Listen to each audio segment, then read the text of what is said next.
혹시 당신도 평생을 착한 사람으로 살아오셨나요?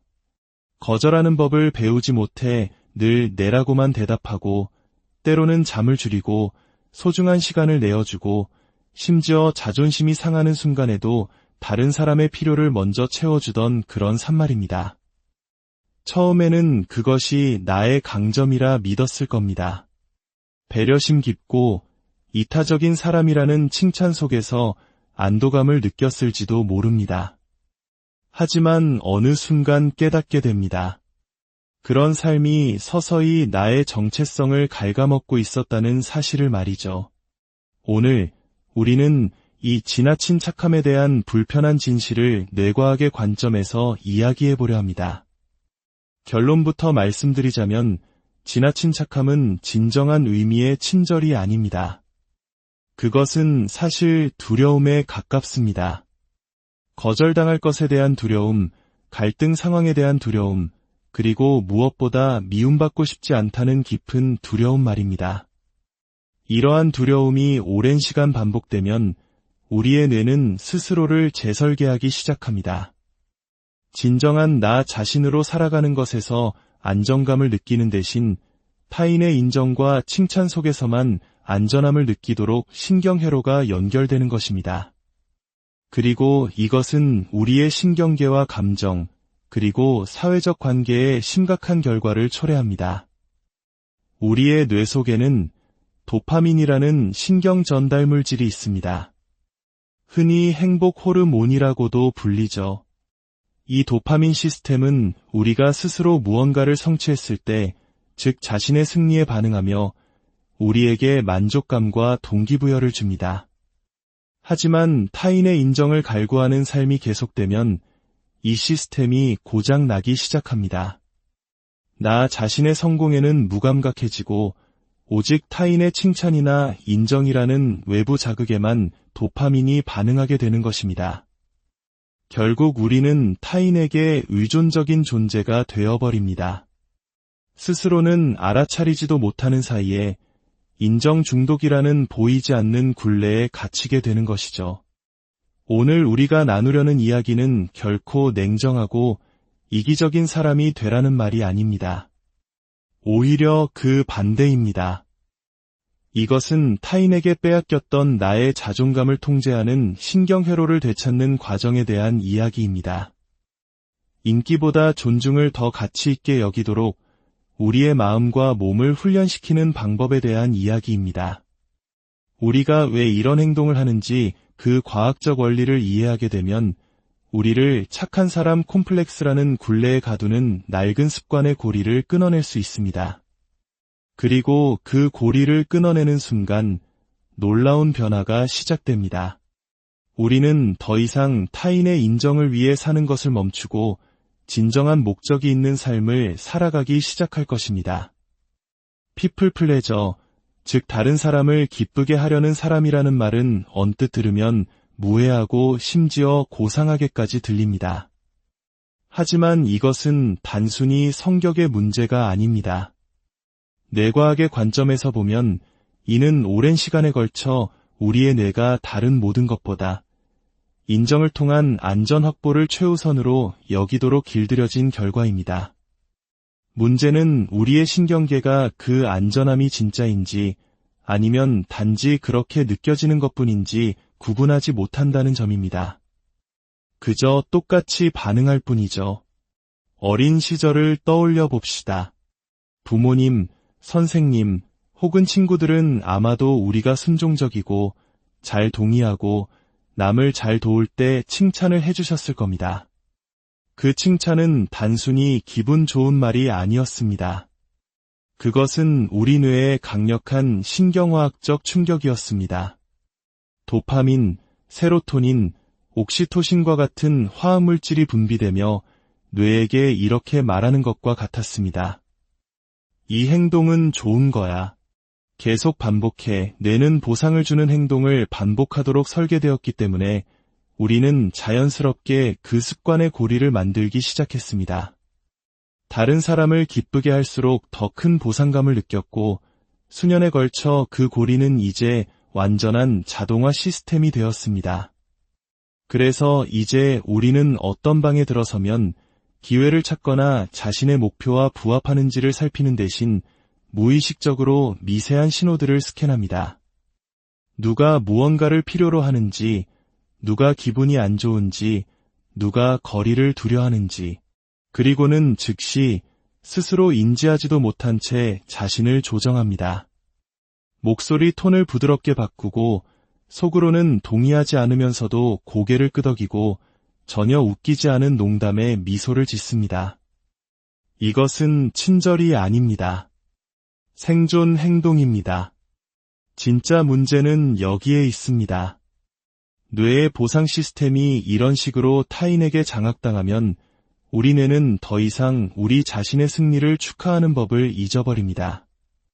스스로 엄청난 목표를 달성해도 다른 누군가가 알아주고 인정해주지 않으면 기쁨을 느끼지 못하게 됩니다. 이렇게 자존감은 외부로 위탁되고 맙니다. 과학은 명확히 말합니다. 우리의 도파민 시스템이 타인에게 더 의존할수록 우리는 스트레스, 거절, 갈등에 더 취약해진다고 말입니다. 하지만 희소식이 있습니다. 우리의 뇌는 가소성을 가지고 있습니다. 즉, 얼마든지 다시 바꿀 수 있다는 뜻입니다. 하지만 여기에는 의도적이고 불편한 저항이 필요합니다. 온몸의 세포가 예라고 말하고 싶을 때 의식적으로 아니오라고 말하는 용기가 필요합니다. 나의 진짜 의견을 말한 뒤 찾아오는 어색한 침묵을 견뎌내야 합니다. 누군가가 나에게 실망하도록 내버려두고 그 문제를 해결하기 위해 허둥대는 대신 그 불편한 감정과 함께 앉아있는 연습이 필요합니다. 바로 그 순간 우리는 뇌의 보상 시스템을 재훈련시키고 있는 것입니다. 찰나의 인정보다 자기 존중이 훨씬 더 크고 오래 지속되는 도파민을 분비한다는 사실을 뇌에게 가르치는 것입니다. 이 변화가 일어날 때 당신의 신경회로가 타인의 인정이 아닌 나 자신의 가치를 위해 빛나기 시작할 때 당신은 인정을 쫓는 것을 멈추고 존중을 끌어당기기 시작할 것입니다. 인간 행동에 대해 우리가 이해해야 할 가장 강력한 진실 중 하나는 경계가 벽이 아니라는 것입니다. 경계는 신호입니다. 뇌신경과학에서는 예측 부호화라는 개념이 있습니다. 우리의 뇌는 다른 사람들이 어떻게 행동할지 끊임없이 예측하고 다른 사람들의 뇌 역시 우리에 대해 끊임없이 예측합니다. 당신이 아무런 저항 없이 누군가가 당신의 한계를 넘어서도록 허용할 때마다 당신은 그들의 뇌에게 이 사람에게는 경계가 없다고 예상하도록 훈련시키는 것과 같습니다. 한번 생각해 보십시오. 만약 당신이 절대 아니오라고 말하지 않고 언제나 시간을 내어주고 다른 사람들이 당신의 시간과 공간, 에너지를 침범하도록 내버려 둔다면 당신은 단순히 착한 사람이 되는 것이 아닙니다. 당신은 그들에게 당신을 당연하게 여기도록 프로그래밍하고 있는 것입니다. 그들이 악해서가 아닙니다. 인간의 뇌는 본능적으로 노력을 아끼려 하기 때문입니다. 저항이 없으면 재조정도 없습니다. 경계가 바로 그 재조정의 역할을 합니다. 경계는 당신과 상대방 모두에게 나의 시간, 나의 관심, 나의 존재는 소중하다는 신경학적 신호를 보냅니다. 여기서 과학이 우리의 영혼과 만나는 지점이 있습니다. 당신이 경계를 설정하고 그것을 지키려 할 때 이업을 처리하는 뇌의 편도체는 불을 밝힙니다. 불편하고 불안하고 심지어 죄책감마저 느껴질 수 있습니다. 이는 당신의 마음속에 있던 오래된 예측의 고리를 깨고 있기 때문입니다. 평생 타인을 기쁘게 하는 습관에 반하는 행동을 할 때 내가 불편함을 예상하는 것은 당연합니다. 하지만 여기서 인식을 전환해야 합니다. 불편함은 위험이 아닙니다. 데이터입니다. 그것은 당신의 신경계가 이건 익숙하지 않아 라고 말하는 신호일 뿐입니다. 그리고 반복을 통해 그 낯설음은 안전함으로 바뀝니다. 시간이 지나면 불편함은 사라지고 그 자리에 다른 것이 채워집니다. 바로 자기 신뢰입니다. 자기 신뢰는 가치 있는 삶의 토대입니다. 그것 없이는 우리는 늘 자신의 가치를 타인과 협상하려 들고 인정을 받기 위해 자신을 굽힐 것입니다. 하지만 스스로를 믿고 선을 긋고 지켜낼 때 놀라운 일이 일어납니다. 당신의 수능 때문에 곁에 있던 사람들은 서서히 사라지고 당신의 가치를 존중하는 사람들은 더 가까이 다가올 것입니다. 이것은 차갑거나 무관심한 사람이 되라는 것이 아닙니다. 오히려 당신의 에너지가 고갈되지 않고 당신이 돕는 사람들을 원망하지 않으며 당신의 존재가 진정으로 중요해지는 건강한 생태계를 만드는 것입니다. 당신의 예라는 대답이 더 이상 수천 번의 생각 없는 예들로 인해 값싸지지 않기 때문에 당신의 예는 비로소 강력한 힘을 갖게 됩니다. 대부분의 사람들이 듣고 싶어하지 않는 진실이 있습니다. 지나치게 착한 것과 진정으로 친절한 것은 전혀 다릅니다. 진정한 친절은 강함입니다. 의도적이며 선택에 기반합니다. 반면 지나친 착함은 종종 무의식적인 생존 전략입니다. 아마도 당신은 사랑이 조건적이었던 가정에서 자랐을 수 있습니다. 다른 모든 사람이 행복해야만 내가 안전하다고 느꼈을지도 모릅니다. 갈등을 피하는 가장 빠른 방법이 무조건 상대에게 맞춰주는 것이라고 배웠을 수도 있습니다. 뇌과학적으로 이는 뇌의 위협 탐지 시스템과 연결됩니다. 편도체가 위험을 감지하고 시상하부가 스트레스 반응을 활성화시키면서 시간이 지남에 따라 우리의 신경계는 심지어 거짓된 조화조차도 안전과 연관짓게 됩니다. 그래서 우리는 피곤해도 웃고 반대하고 싶어도 동의하고 괜찮지 않아도 괜찮아 라고 말합니다. 그 대가는 무엇일까요? 당신은 점차 자신이 진짜로 원하는 것이 무엇인지 잃어버리게 됩니다. 이것은 시적인 표현이 아닙니다. 신경학적인 사실입니다. 의사결정과 자기인식을 담당하는 뇌의 전두엽 피질이 당신 자신의 필요를 옹호하는 연습을 점점 덜하게 됩니다. 말 그대로 당신의 정체성을 지탱하는 회로가 약해지는 것입니다. 만약 당신이 자신의 가치, 욕망, 한계를 모른다면 당신은 다른 사람에게 쉽게 휘둘리는 유연한 존재가 되어버립니다. 이것은 위험한 상태입니다. 자기 자신에 대한 명확성이 부족한 사람들은 그들이 있는 공간에서 가장 보상받는 정체성을 자신의 것으로 착각하는 경향이 있기 때문입니다. 즉, 평생을 다른 사람의 기대에 대한 메아리로 살아갈 수도 있다는 뜻입니다. 다소 거칠게 들릴 수 있지만 타인을 기쁘게 하려는 행동은 종종 위장된 조종 행위에 불과합니다. 그들을 행복하게 해주기 위해 끊임없이 자신을 바꾸면서 다른 사람의 인식을 통제하려는 시도이기 때문입니다. 이는 고상해 보일지 몰라도 지치고 지속 불가능하며 궁극적으로는 정직하지 못한 행동입니다. 진실은 당신이 지나치게 착한 사람이기를 멈출 때 어떤 사람들은 당신 곁을 떠날 것이라는 점입니다. 하지만 괜찮습니다. 당신의 진정한 모습을 감당하지 못하는 관계는 애초에 당신에게 안전한 관계가 아니었기 때문입니다. 당신이 솔직한 모습으로 살아가기 시작할 때 당신의 내면에서는 강력한 변화가 일어납니다.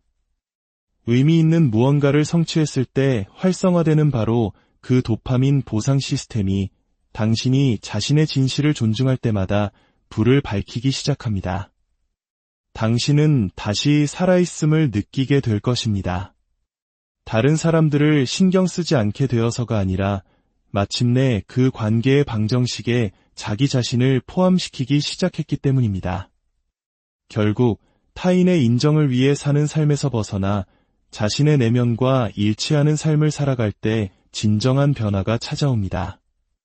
인정은 덧없습니다. 지금 당장은 충분히 괜찮다는 타인의 일시적인 도장일 뿐입니다. 하지만 내면과의 일치는 지속적입니다. 이것이 바로 나다. 이것이 내가 지키고자 하는 가치다라고 말하는 내면의 나침반과 같습니다. 평생을 너무 착하게 살아왔다면 인정은 산소처럼 느껴질 것입니다. 그저 고마워, 당신은 정말 대단해 라는 말을 듣기 위해 원하지도 않는 일을 하게 됩니다. 하지만 당신의 가치가 다른 사람의 반응에 묶여 있을 때 당신은 당신의 감정 조절 장치를 그들에게 넘겨주는 것과 같습니다. 그들이 따뜻하게 대하면 기분이 좋고 차갑게 대하면 무가치하게 느껴집니다. 그런 방식으로는 온전한 삶을 살 수 없습니다. 내면과의 일치된 삶이란 스스로에게 질문을 던지기 시작하는 것을 의미합니다. 이 결정이 나의 가치관과 일치하는가? 이 행동이 내가 되고 싶은 사람으로 나를 이끌어주는가? 이기적이 되라는 것이 아닙니다. 삶의 뿌리를 깊게 내리라는 의미입니다. 뿌리가 깊으면 우리는 부러지지 않고 휠 수 있습니다. 자신을 잃지 않으면서도 베풀 수 있습니다. 우리의 행동이 가치관과 일치할 때 뇌는 좋아요나 칭찬을 쫓을 때 얻는 짧고 자극적인 쾌감이 아닌 지속 가능한 방식으로 도파민을 생성합니다. 다른 누구에게도 의존하지 않는 깊은 만족감을 느끼게 되는 것입니다. 물론 여기에는 용기가 필요합니다. 내면과 일치된 삶은 어떤 사람들을 실망시키게 될 것이기 때문입니다. 당신의 비전과 맞지 않는 기회로부터 걸어 나와야 할 것입니다. 장기적인 평화를 위해 단기적인 이익에 아니오라고 말해야 할 것입니다. 하지만 그 보상은 실로 엄청납니다. 당신의 삶은 더 이상 다른 사람의 틀에 맞추기 위해 끊임없이 모양을 바꾸는 것처럼 느껴지지 않을 것입니다. 아마도 태어나서 처음으로 당신은 다시 나 자신이 된 것 같은 기분을 느끼게 될 것입니다. 아이러니컬하게도 당신이 진정한 자신으로 살아갈 때 당신을 존중하는 사람들과 당신의 강점에 맞는 기회, 그리고 당신의 영혼을 진정으로 채워주는 관계를 끌어당기게 됩니다. 당신은 인정을 쫓는 것을 멈추고 존중을 자석처럼 끌어당기기 시작합니다. 그리고 타인과 자기 자신으로부터 얻는 그 존중이야말로 당신이 인생의 모든 폭풍을 헤쳐나가게 할 힘이 될 것입니다. 지나치게 착한 것은 결국 가면일 뿐입니다. 가면은 다른 사람들을 편안하게 만들지 몰라도 그것을 쓴 사람의 숨을 조여옵니다. 이제 그 가면을 벗어던지고 위험을 감수하고 진정한 숨을 쉴 시간입니다. 만약 오늘 이 이야기가 당신의 마음에 깊은 울림을 주었다면 구독과 좋아요를 통해 이 용기의 메시지가 더 많은 이들에게 닿을 수 있도록 힘을 보태주세요. 당신의 작은 행동이 가면 뒤에 숨어 힘들어하는 또 다른 누군가에게는 새로운 삶을 시작할 빛이 될 수 있습니다. 이 채널을 통해 당신이 잃어버린 수년의 시간을 되찾을 수 있는 진실의 목소리를 계속해서 전하겠습니다. 이제 가면